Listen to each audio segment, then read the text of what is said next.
जय हिंद एवरीवन। क्या हाल चाल है भाई सबके? बहुत बढ़िया होगा, उम्मीद करता हूँ। क्वाड्रेटिक इक्वेशन का आप लोगों ने पहला लेक्चर देखा होगा। उस पहले लेक्चर में मैंने बेसिक सारी चीजें बात कर ली थी जो आपके बोर्ड्स लेवल की होती है। लेकिन इस लेक्चर में हम बात करने वाले हैं कुछ ऐसे टॉपिक जो आपके लिए एनटीएससी के लिए तो इंपॉर्टेंट है, बट ये टॉपिक आपके प्री फाउंडेशन के लिए बहुत ज्यादा इंपॉर्टेंट है। अगर आप इन फ्यूचर आईआईटी जेईई की तैयारी करने जा रहे हो तो आपको ये जो 2-3 टॉपिक आज की इस वीडियो में बताने वाला हूं ये आपके लिए बहुत ज्यादा इंपॉर्टेंट होने वाले हैं, क्योंकि क्लास 11 में जब तुम जाओगे ना, यही सारी चीजें फिर से तुम्हें पढ़ाई जाएंगी, तो उनको तुम 10th में ही एक बार टच कर लिए होगे, महसूस कर लोगे। तो this is the lecture number 2। तो जितने भी बच्चे यहाँ पर सेशन में जुड़ चुके हैं फटाफट से सेशन को लाइक कर देंगे भाई, सारे के सारे बच्चे। और फिर इसी लेक्चर में आपका ये चैप्टर फिनिश हो जाएगा, फिर हम एक प्रैक्टिस सेशन रखेंगे, that will be most probably live होगा। इसके अलावा इस क्लास की नोट्स आपको कहां मिलती है? रैंकर्स एनटीएससी के प्यारे से ऐप पर, जो कि सारे बच्चों ने डाउनलोड कर लिया है, मुझे पता है। जो बच्चे अभी तक नहीं डाउनलोड किए वो डाउनलोड कर लें। अगर आप टेस्ट सीरीज या फिर पर्सनलाइज्ड मेंटरशिप प्रोग्राम ज्वाइन करना चाहते हैं तो आपके पास दो तरीके हैं। एक तो टेस्ट सीरीज है 499 का, और एक आपका मेंटरशिप प्रोग्राम है जो कि है 1499 का। तो आप जो भी चूज करना चाहें वो चूज कर सकते हैं और अपनी प्रिपरेशन को स्टार्ट कर सकते हैं। चलिए टाइम बिना वेस्ट किए हम स्टार्ट करते हैं इस वीडियो को। और यहां पर मैं आपको बता दूं कि पिछले वीडियो में हम लोगों ने क्या क्या कवर कर लिया है। डेफिनेशन कवर कर लिया है, roots of the quadratic equation कर लिया है, रिलेशन बिटवीन कर लिया है, फॉर्मेशन ऑफ क्वाड्रेटिक कर लिया है, मेथड पता कर लिया है, नेचर ऑफ रूट पता कर लिया है, ट्रांसफॉर्मेशन आज की इस वीडियो में हम पढ़ रहे होंगे। मैक्सिमम मिनिमम हमने पढ़ लिया है, बट कुछ बच्चों को इसमें डाउट आया तो मैं आज इस वीडियो में दोबारा इस चीज को रिपीट कर दूंगा। वेवी कर्व हम पढ़ने जा रहे हैं और क्यूबिक इक्वेशन को मैं थोड़ा सा आपको बता दूंगा, और कॉमन रूट्स ये आपके लिए इंपॉर्टेंट है। ठीक है, चलिए फटाफट से स्टार्ट कर लेते हैं भाई, सीधा आते हैं और अपना पहला टॉपिक स्टार्ट करते हैं, that is transformation of the roots. Clear है? बहुत आसान चीज होती है, बट कुछ चीजें आपको ध्यान रखनी है कि क्या क्या कैसे करना है, उसको सीख लीजिए फटाफट से। जैसे आपको पता है कि अगर आपको एक क्वाड्रेटिक इक्वेशन दिया गया है ax square plus bx plus c is equal to 0, ये आपका एक क्वाड्रेटिक इक्वेशन है। आपको पता है कि इसके रूट्स क्या होते हैं? इसके रूट्स होते हैं अल्फा और बीटा। अगर अल्फा और बीटा इसके रूट्स होते हैं बेटा, तो सबको ये पता है कि इसको सेटिस्फाई करेगा। इसका मतलब अगर आप अल्फा एक्स की जगह रखोगे तो ये आपको मिलेगा a alpha square plus b alpha plus c is equal to 0, और यहां पर क्या मिलेगा आपको? a beta square plus b beta plus c is equal to 0। इतने में तो किसी भी बच्चे को कोई समस्या नहीं आई होगी, क्योंकि अल्फा और बीटा इस इक्वेशन को सेटिस्फाई कर रहे होंगे।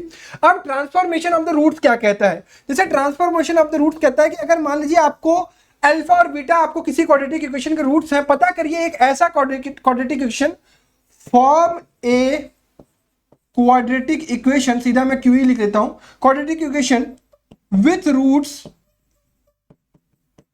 Alpha plus p and beta plus p. अगर आपको एक दे दिया जाता है कि भाई तुम्हें अब क्वाड्रेटिक इक्वेशन ऐसा बनाना है जिसका रूट क्या हो? अल्फा प्लस पी और बीटा प्लस पी हो, तो क्या करोगे? एक तो बड़ा बेसिक सा मेथड है कि बच्चे क्या करते हैं कि इस सवाल को ऐसे करते हैं कि भैया अभी हम यहां से सम ऑफ रूट्स निकालेंगे। सम ऑफ रूट्स निकालोगे तो क्या आ जाएगा? Alpha plus beta plus 2p आ जाएगा, और फिर प्रोडक्ट ऑफ रूट निकालोगे वो आ जाएगा आपका अल्फा बीटा और plus p time of alpha plus p, और क्या आ जाएगा? पी स्क्वायर आ जाएगा। ठीक है, ये आ जाएगा आपका। अब अल्फा प्लस बीटा की वैल्यू इसमें पुट करोगे तो सम ऑफ रूट्स क्या हो जाएगा आपका? सम ऑफ रूट्स आपका हो जाएगा, अल्फा प्लस बीटा की वैल्यू पुट करोगे, यहां से क्या आ जाएगा? माइनस बी बाई ए, तो ये हो जाएगा minus b by a plus 2p आ जाएगा आपका। सिमिलरली प्रोडक्ट ऑफ रूट्स में आप वैल्यू सारी पुट करोगे, अल्फा इंटू बीटा की वैल्यू पुट करोगे c by a plus p time of alpha plus beta है, ये अल्फा प्लस बीटा है ये, तो अल्फा प्लस बीटा क्या हो जाएगा? माइनस बी बाई ए और प्लस पी स्क्वायर। अब क्या करोगे तुम? सिमिलरली वही वाला पुराना वाला तरीका कि भैया अल्फा एक्स स्क्वायर, तुम इसको लिखोगे एक्स स्क्वायर माइनस में सम ऑफ रूट्स, और ये हो जाएगा plus b by a minus 2p एक ब्रैकेट में इंटू एक्स प्लस, और क्या हो जाएगा तुम्हारा? और तुम्हारा हो जाएगा ये c by a plus p times of minus b by a plus p square. ठीक है, ये एक बहुत लंबा सा इक्वेशन आ रहा है। अब इस इक्वेशन को तुम अरेंज करोगे और जो भी कांस्टेंट टर्म है, ये सारे के सारे एक कांस्टेंट टर्म आ रहे हैं, और ये आपका इस फॉर्मेट में आ रहा है। अब यहीं पर अगर हम एक दूसरा काम करने की कोशिश करें, वो तरीका ये है कि मान लीजिए ये ax square plus b x plus c equal to 0 था, इसके रूट्स अगर अल्फा और बीटा है तो ये इसको सेटिस्फाई करेगा। अगर हम यहां से अल्फा प्लस पी, अब हम यहां क्या रखने जा रहे थे? हम यहां रखने जा रहे थे भैया x is equal to alpha plus p. अगर हम यहां से अल्फा की वैल्यू निकालें तो क्या आ जाएगा, alpha is equal to x minus p आ जाएगा। इतने बात से कितने बच्चे एग्री कर रहे हैं कि भैया alpha is equal to x minus p आ जाएगा? बिल्कुल आ जाएगा। अब यही alpha is equal to x minus p क्या करो, यही alpha is equal to x minus p इस इक्वेशन में रख सकते हो।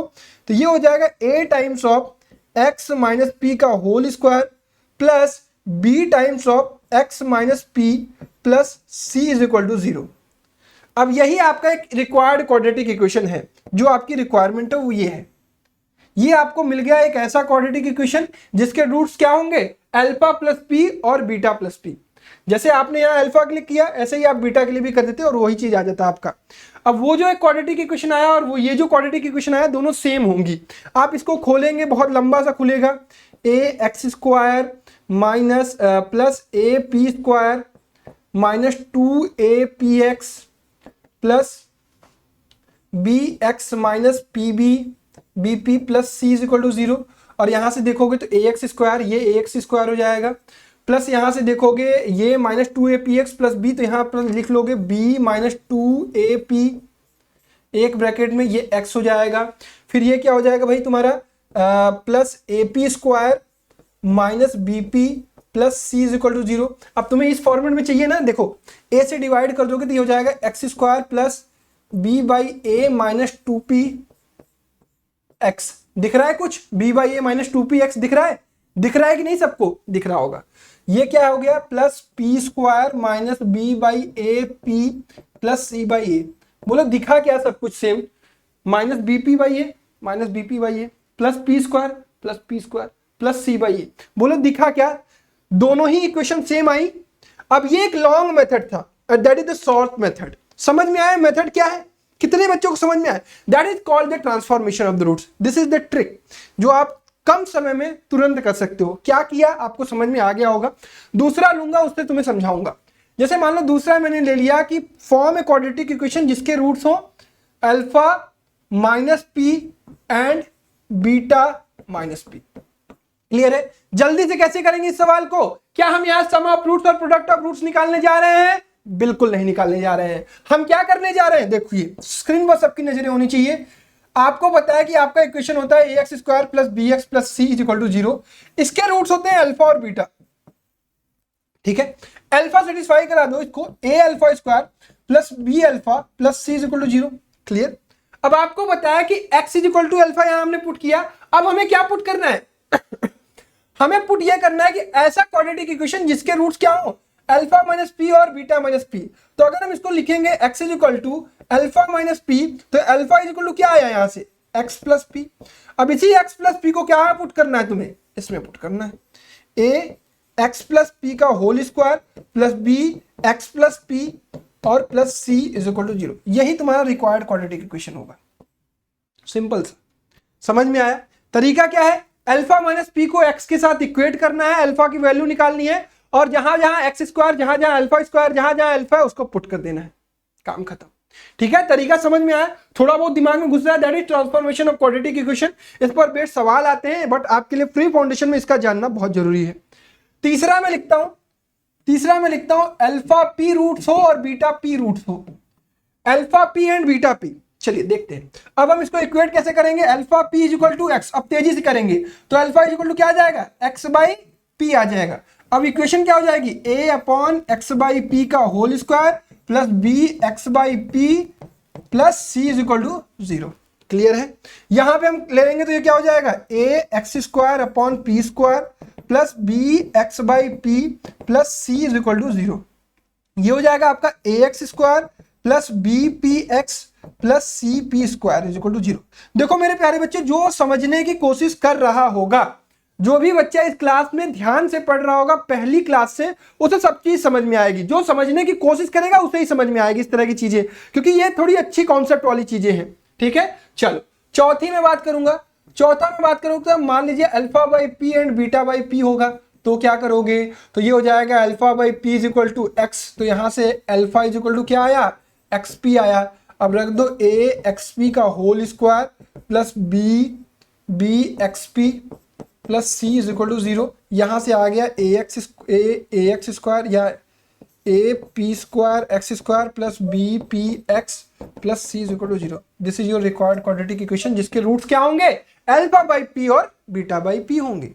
क्लियर है, सबको समझ में आ रहा है क्लास के हर एक बच्चे को? चलो बहुत बढ़िया, समझ में भी आना चाहिए। मान लीजिए एक आपको दे दिया गया जिसके रूट्स हो माइनस अल्फा और माइनस बीटा, तब क्या करोगे? तो कहोगे भैया कुछ नहीं, हम तरीका वही अपनाएंगे, minus alpha is equal to x रखेंगे तो अल्फा इज इक्वल टू क्या आ जाएगा, माइनस एक्स आ जाएगा।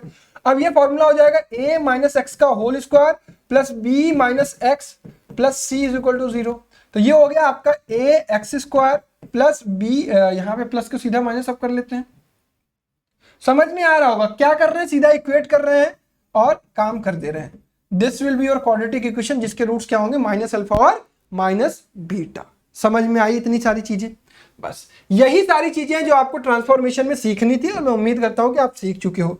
लीनियर के लिए यही आप तरीका अपनाओगे, जिस जो भी लीनियर आएगा, alpha by P beta by P minus alpha minus beta, alpha minus P beta minus P alpha P beta P, इस तरह का आया। अल्फा प्लस पी जिसके रूट्स हो alpha plus P beta plus P, तो इस तरह से आप तरीका अपनाओगे ये वाला डायरेक्ट निकालने वाला। सम ऑफ रूट्स और प्रोडक्ट ऑफ रूट उसमें स्किप करोगे। अगर आपको आ गया अल्फा स्क्वायर और बीटा स्क्वायर, तो इसके लिए आप वही पुराना वाला तरीका, यहाँ से alpha square plus beta square निकालोगे और फिर इसके लिए अल्फा स्क्वायर बीटा स्क्वायर निकालोगे। Alpha square plus beta square क्या होता है, अल्फा प्लस बीटा का whole square minus 2 alpha beta.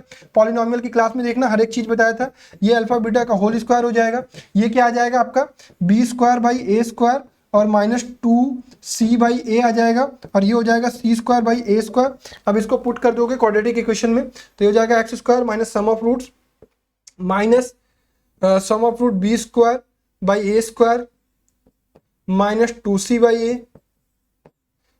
X plus product of roots कितना हो गया आपका, प्रोडक्ट ऑफ रूट्स आपका आया c square by a square is equal to 0 हो जाएगा। यहाँ से ए स्क्वायर कॉमन ले लो, ए तो ये हो जाएगा a square x square minus b square minus 2ac x plus c square is equal to 0। This will be your required quadratic equation जिसके रूट्स क्या होंगे भाई, अल्फा स्क्वायर और beta square. Alpha cube beta cube भी पूछे वो भी निकाल दोगे, 1 upon alpha square 1 upon beta square पूछे वो भी निकाल दोगे, सम ऑफ रूट्स और प्रोडक्ट ऑफ रूट्स करके। तो इतनी चीजें समझ में आई क्या, ट्रांसफॉर्मेशन ऑफ द रूट्स हर एक क्लास के बच्चे को। Alpha cube plus beta cube, alpha cube और बीटा क्यूब दूंगा तो निकाल लोगे क्या?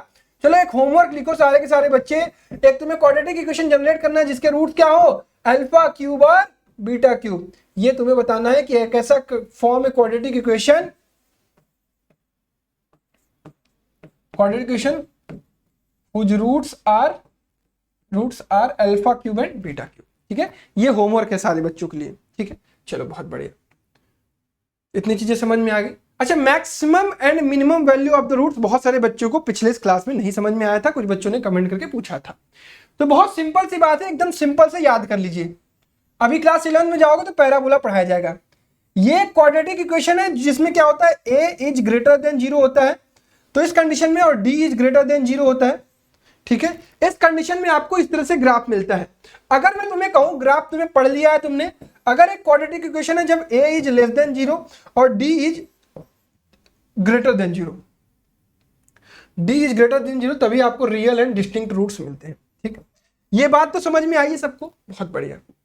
अच्छा, कोई चीज मैक्सिमम मिनिमम समझ में आती है ना, कि भाई ग्राफ में जिसकी वैल्यू सबसे कम हो, y की वैल्यू, ये क्या होता है, ये होता है y is equal to ax square plus bx plus c।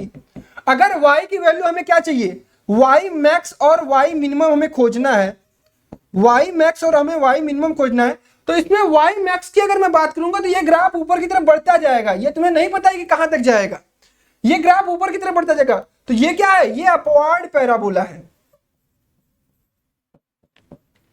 जब a की वैल्यू क्या होती है, ग्रेटर देन 0 होती है, तो आपको ग्राफ अपवार्ड पैराबोला मिलता है। उस कंडीशन में y मैक्स कितना होता है, इनफाइनाइट होता है। कितना होता है, इनफाइनाइट होता है। बहुत बढ़िया। y मिनिमम की वैल्यू जब बात मैंने तुमसे कही थी तो मैंने कहा था कि इसको तुम याद कर लो, ये होता है माइनस डी अपॉन 4a। अब ये कैसे निकला था तुम्हें बताया था एक इक्वेशन जनरेट करके, नहीं जनरेट कर पा रहे हो छोड़ दो, सीधा याद कर लो y is equal to minus D by 4a। और ये कब तुम्हें मिलता है, at x is equal to minus b upon 2a। जब x की वैल्यू यहां पर तुम्हें मिनिमम मिलेगी, और ये अगर इसका कोऑर्डिनेट देखोगे, ये कोऑर्डिनेट क्या होता है, minus b upon 2a minus D upon 4a। ये याद कर लो, नहीं याद करोगे तो काम नहीं होगा, याद करना पड़ेगा। और ये जनरेट होता है, इसका मैंने डेरिवेशन भी कराया था पिछली क्लास में, ठीक। तो इतनी चीजें समझ में आई कि इसमें मैक्सिमम इनफाइनाइट होगा और मिनिमम आपको वैल्यू निकल रही होगी। मिनिमम वैल्यू क्या होगी, y minimum minus D by 4a, किस पर, x is equal to minus b by 2a पर, ठीक है। d क्या है, बी स्क्वायर माइनस 4ac, बहुत बढ़िया। अगर मैं इसकी बात करूं तो यहां पे देखो, अगर मैं इसकी बात करूं तो तुम यहां पे क्या y मिनिमम मिलेगा, क्या y मिनिमम मिलेगा, क्या नहीं, y मिनिमम इनफाइनाइट होगा। यहां तुम्हें क्या मिलेगा, y मैक्सिमम मिलेगा। अब y मैक्सिमम कितना होगा, कहोगे भैया हमें कुछ अलग नहीं याद रखना है, वही सेम चीज याद रखनी है, minus D upon 4a। Clear है क्या, तुम्हें क्या याद रखनी है, वही चीज याद रखनी है, y is equal to minus D upon 4a at किस पर, at x is equal to, बताओ चैट बॉक्स में, माइनस बी अपॉन।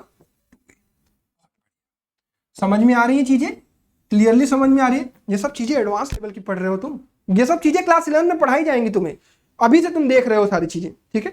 तो ये था मैक्सिमम और मिनिमम रूट्स, मुझे लग रहा है कि अब समझ में आ गया होगा तुम लोगों को। चलिए आगे बढ़ते हैं, इस पर क्वेश्चन क्लास में करेंगे, अभी उसकी चिंता मत करिए। I hope this will be the our last topic. नहीं, अभी हमें मुझे कॉमन रूट्स भी पढ़ाना है। वेवी कर्व, देखो वेवी कर्व पूरा टॉपिक क्लास 11th का है और ये तुम्हें पढ़ाया जाता है इनइक्वालिटीज में। बट एक मैटर फंसता है जब ना क्लास में तुम्हारे एक इक्वेशन आ जाएगा कहीं पे, k square minus 4 is greater than equal to 0, तो बताओ के की वैल्यू क्या हो जाएगी। इस तरह की चीजें तुम्हारे क्लास में आती हैं, तो उसके लिए मुझे थोड़ा सा तुम्हें एक इस पर चीजें बतानी, बहुत बेसिक बेसिक बताऊंगा और समझ में आ जाएगी। वेवी कर्व का मतलब होता है जो ग्राफ पे कर्व बनेगा ना, कुछ ऐसा बनेगा, वेव लाइक स्ट्रक्चर, ठीक है। स्ट्रिंग वेव में आपको फिजिक्स में पढ़ाया जाएगा। जैसे मैं एक क्वेश्चन देता हूं, x minus 2 is greater then 0, ठीक है, बहुत आराम से समझना, x minus 2 is greater then 0, इसका मतलब x की जितनी भी वैल्यू 2 से ज्यादा होंगी उसके लिए क्वेश्चन सेटिस्फाइड करेगा। देखो अगर तुम x की वैल्यू यहां से क्या आ जाएगी, तो जो कंडीशन आएगी वो आएगा x इज इक्वल टू 2, ठीक है, 2, x minus 2 is equal to 0 करोगे तो x इज इक्वल टू 2 आ जाएगा, क्रिटिकल पॉइंट तुम्हारे पास आ गया। अब तुम अगर x की वैल्यू 2 से ज्यादा रखोगे तुम्हें कैसी वैल्यू मिलेगी, पॉजिटिव वैल्यू मिलेगी। बोलो 2 से ज्यादा जितनी भी वैल्यू रखोगे सारी की सारी वैल्यू कैसी मिलेगी तुम्हें, पॉजिटिव मिलेगी। अगर 2 से कम रखे तुमने, 1 रखा, माइनस 0 रखा, माइनस 1 रखा, तुम्हें वैल्यूज सारी क्या मिलेंगी, सारी की सारी वैल्यूज निगेटिव मिलेगी।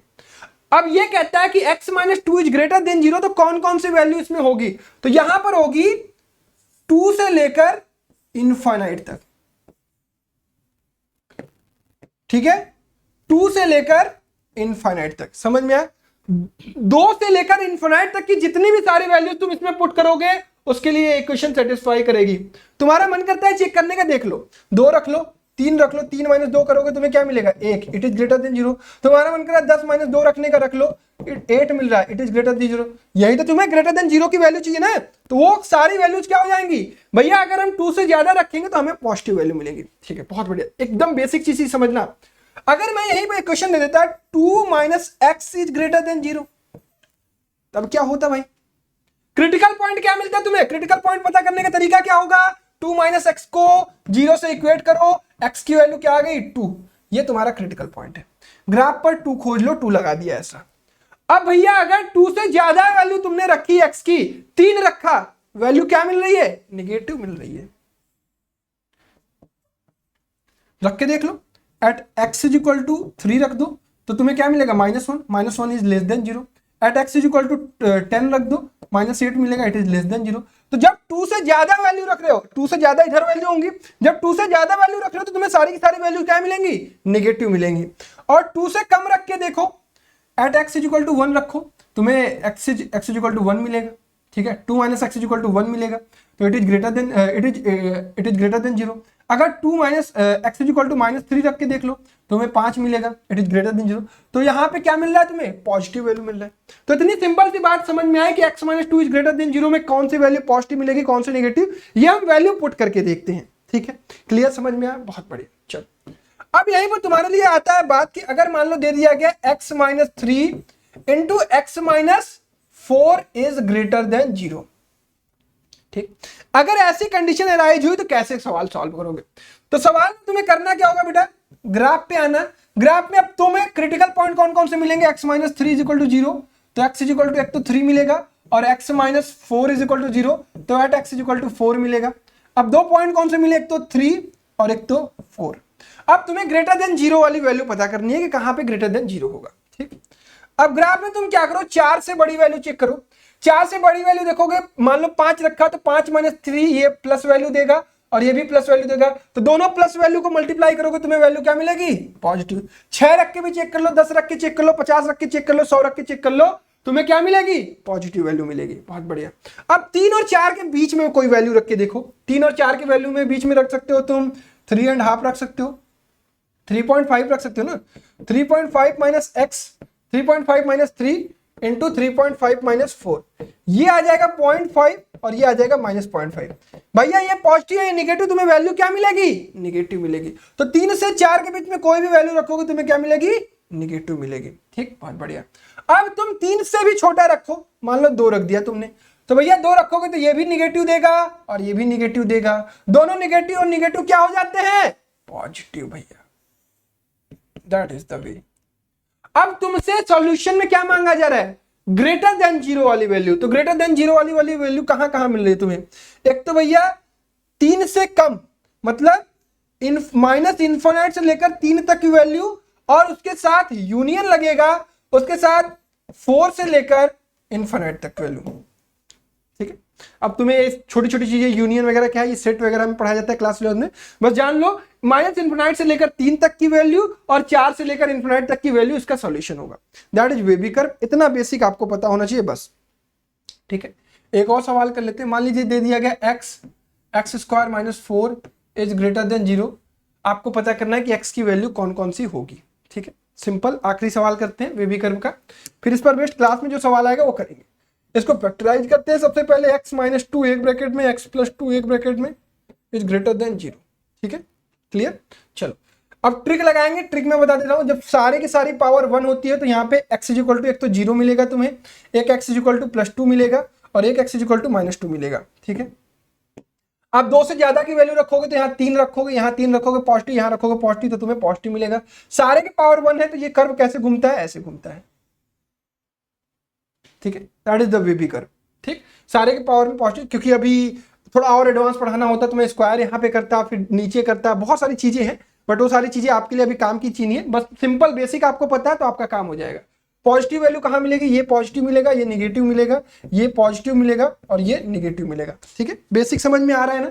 अब पॉजिटिव वैल्यू तुम्हें कहाँ कहाँ मिली, एक तो -2, 0 तक यूनियन 2, इन्फिनिट तक। यूनियन का मतलब -2, 0 के साथ 2 से लेकर इन्फिनिट तक की सारी वैल्यू, इसका सॉल्यूशन होगा। ठीक, क्लियर है बच्चों। वेबी कर्व का थोड़ा बहुत जानकारी तुम्हें समझ में आई होगी। आई नो ये एकदम नई चीज है तुम्हारे लिए, समझना मुश्किल है, बट थोड़ा बहुत जानते रहोगे तो मैं जब सवाल आएगा ना वहां पर मुझे डिफिकल्टी नहीं होगी, वहां पर मुझे समझाने में कोई प्रॉब्लम नहीं आएगी। This is the last topic, common roots. Common roots की बात करेंगे। अगर मान लीजिए दो आपके पास अलग अलग क्वाड्रेटिक इक्वेशन है, जैसे a1x² plus a1x² plus b1x plus c1 is equal to 0, और दूसरा क्वाड्रेटिक इक्वेशन है a2x² plus b2x plus c2 is equal to 0। देखो इसके अपने रूट्स होंगे, इसके अपने रूट्स α1 और β1 होंगे, इसके अपने रूट्स होंगे α2 और β2 रूट्स। हो सकता है कोई कंडीशन आती होगी जहां पर दो कंडीशन तुम्हें मिलेगी, या तो दोनों ही दोनों रूट कॉमन हो, बोथ रूट कॉमन, हो सकता है दोनों रूट कॉमन हो सकता है तुम्हारा एक root common one root common हो सकता है नो रूट्स कॉमन हो। तो नो रूट्स कॉमन है तो उसमें कोई रिलेशन नहीं मिलेगा तुम्हें, नो रूट कॉमन है तो उसमें कोई तुम्हें रिलेशन नहीं मिलेगा। हाँ, अगर तुम्हारे वन रूट कॉमन है और बोथ रूट कॉमन है तो तुम्हें रिलेशन मिलेगा। ठीक है, अब थोड़ा सा दिमाग लगाओ यहां पर, थोड़ा सा मैं तुम्हें पूछता हूं, बोथ रूट कॉमन का मतलब समझ रहे हो? बोथ रूट कॉमन का मतलब जो इसके रूट्स आ रहे हैं इस क्वाड्रेटिक इक्वेशन के, इस क्वाड्रेटिक इक्वेशन के भी वही रूट आ रहे हैं। ये कब पॉसिबल है? ये तब पॉसिबल है जब दोनों ही इक्वेशन सेम हो। जैसे इसको समझो, अगर मैंने मान लो दे दिया x² minus 4x plus 4 is equal to 0, एक क्वाड्रेटिक इक्वेशन दे लिया, इसके जो भी रूट्स आ रहे होंगे वो आ रहे होंगे। अब मैंने दूसरा इक्वेशन दे दिया 2x² minus 8x plus 8 is equal to 0। इसके भी कुछ रूट्स आ रहे होंगे, तो भैया दोनों के ही रूट्स क्या है, दोनों के ही रूट्स 2 और 2 और 2 और 2। अब ये दोनों रूट्स, ये दोनों इक्वेशन क्या है, कोइंसिडेंट है एक दूसरे पर, लाइन से इसको ड्रा करोगे तो डिपेंडेंट है। तो इसका मतलब क्या आया, बोथ रूट की कंडीशन क्या होती है, ये दोनों ही दोनों क्या होते हैं, वही वाला condition a1/a2 is equal to b1/b2 is equal to c1/c2।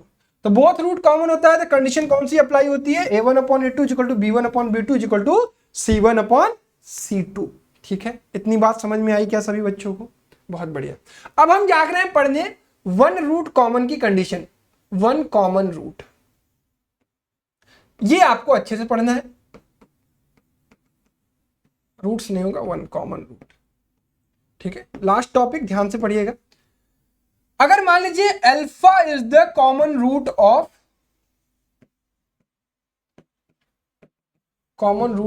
a1x² plus b1x plus c1 is equal to 0 and a2x² plus b2x plus c2 is equal to 0। ठीक है, मान लीजिए यही है, तो इसका मतलब अल्फा इसके भी सेटिस्फाई करेगा, इसमें भी सेटिस्फाई करेगा। अब ये हो जाएगा a1 alpha square plus b1 alpha plus c1 is equal to 0, और दूसरा इक्वेशन हो जाएगा a2 alpha square plus b2 alpha plus c2 is equal to 0। अब हमारी कोशिश ये है कि हम इनके कोफिशिएंट में कोई रिलेशन किसी तरीके से निकाल सकते हैं क्या, कोई तरीका यहां ऐसा लगाएं जिससे हम इनमें रिलेशन निकाल पाए। तो उसके लिए हम क्या लगाते हैं पता है, हम क्रॉस मल्टीप्लीकेशन मेथड लगाते हैं। आइए लगाते हैं। अगर मैं क्रॉस मल्टीप्लीकेशन लगाऊं, तुम अगर इसको लीनियर के फॉर्म में सोच रहे हो, मान लो ये क्या लिखा होता, ये लिखा हुआ है ax plus by plus c is equal to 0।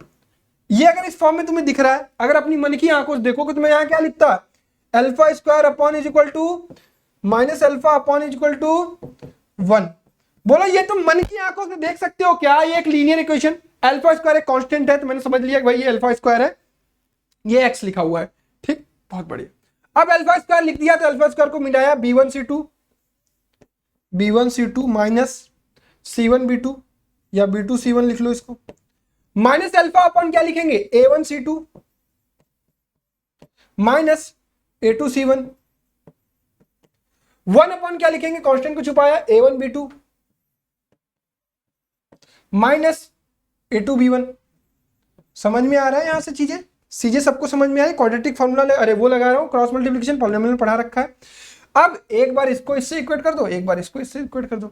यहां से अल्फा स्क्वायर कितना आ जाएगा, अल्फा स्क्वायर आ जाएगा तुम्हारा b1c2 माइनस b2c1 अपॉन में क्या आ जाएगा a1b2, अभी कुछ रटना नहीं है, अभी बस देखते जाओ, माइनस a2b1।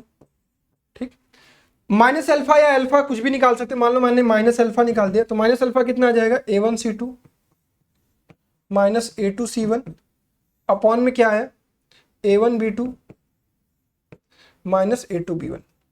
अब देखो ये माइनस अल्फा है और वो अल्फा स्क्वायर है, अब दोनों को अगर मुझे कंपेयर करना है तो मैं इसके स्क्वायर कर देता हूं, तो ये मिल जाएगा मुझे alpha square is equal to a1c2 minus a2c1 का होल स्क्वायर अपॉन में आ गया a1b2 माइनस a2b1 का होल स्क्वायर।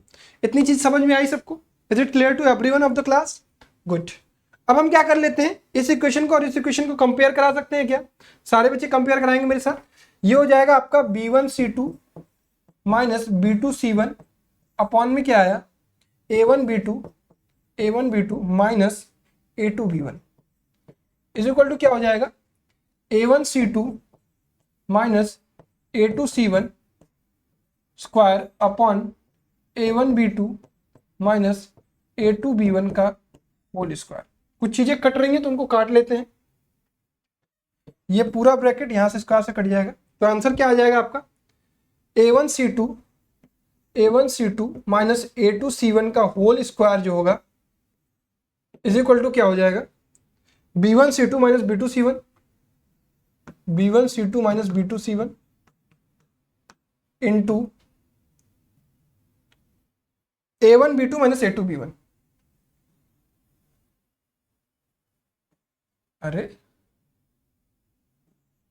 अरे